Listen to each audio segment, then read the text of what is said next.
Everybody, hi, this is Father Nathan, and you're actually looking at kind of a rare scene. You're looking at the sun setting in Ireland. A lot of times here in Ireland you don't even get to see the sun at all, and here we're going to see the sunset. We're in County Mayo. Beautiful green, you see the sheep there grazing in the fields. What you're actually looking at geographically is a former lake basin. This used to all be full of water, and that water served to be the main source and staple of life for the monks who lived in the Abbey church here. That's right, we're at Ballintubber Abbey.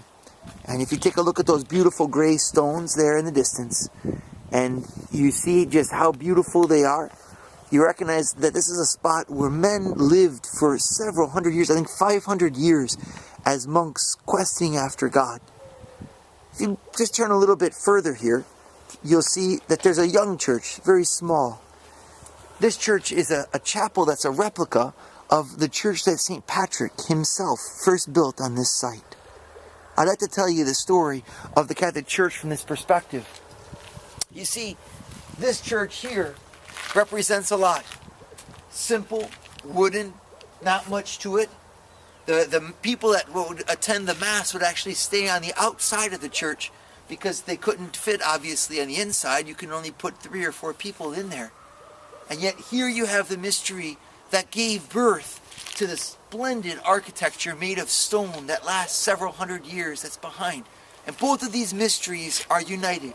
The wood that came from the hands of a man on fire with the love of Christ, alone, striving off to convert the hearts of all, gave birth to the solid edifice of civilization, society, communitas, of the monks living in together that lasted for several hundred years.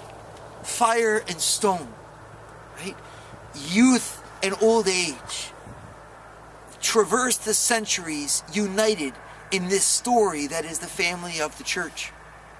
A lot of times we need reminders of the fire. We need reminders of what it means to be a missionary. And I think in our today's age particularly, where these old edifices are falling to ruins and are considered museum pieces, we need to remember the blazing fire in the heart of a missionary who refused to die, who refused to say no, who refused to say that Christ was not worthy of his time, and who spent his life even in humble circumstances.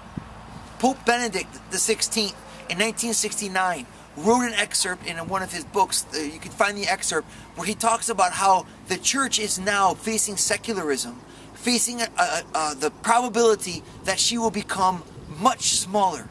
And he makes a statement in there. He says, individuals in the church will be asked to give much more than they were in the past.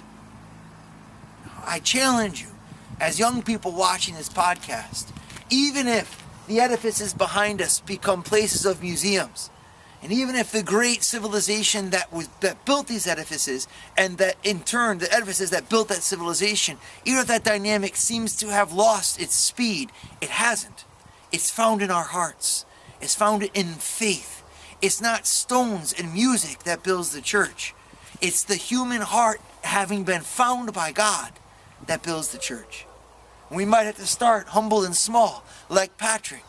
But if we start again, we'll finish with the glory that we once had. But it'll be even greater. It'll be the glory that comes from God and in God. A glory not made of stones. A glory made of faith, hope, and love.